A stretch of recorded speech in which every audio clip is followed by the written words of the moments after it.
पहले मुलायम, फिर प्रियंका और अब बीजेपी के खास हो गए हैं राकेश सचान।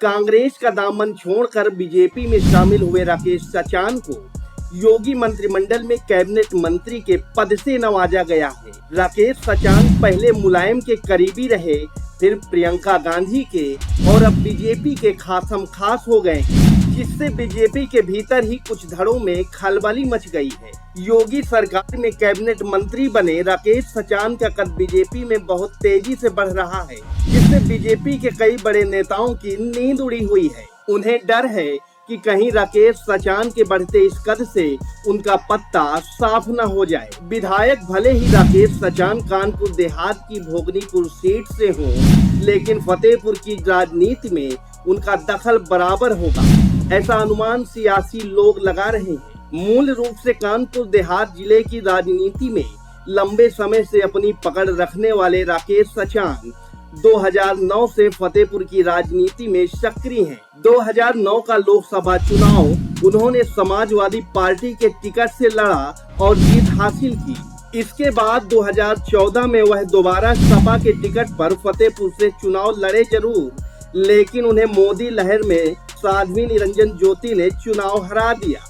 फिर 2019 के लोकसभा चुनाव में सपा बसपा गठबंधन हो जाने से फतेहपुर की सीट बसपा के खाते में चली गई और बसपा उम्मीदवार स्वर्गीय सुखदेव वर्मा बने।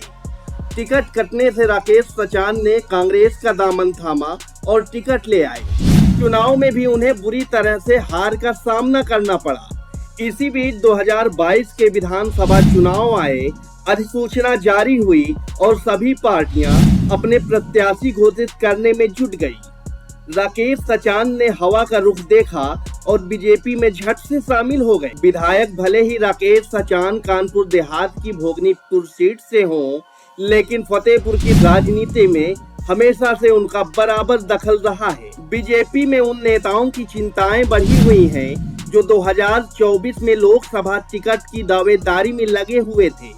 ऐसी संभावना है कि 2024 में साध्वी निरंजन ज्योति को पार्टी ब्रेक देकर संगठन में राष्ट्रीय स्तर पर किसी बड़े पद की जिम्मेदारी दे सकती है। ऐसे में 2024 लोकसभा चुनाव में राकेश सचान के बढ़ते कद को देखकर सियासी लोग अनुमान लगा रहे हैं कि 2024 लोकसभा चुनाव के लिए फतेहपुर से राकेश सचान की पत्नी भी बीजेपी की टिकट से दावेदार हो सकती है।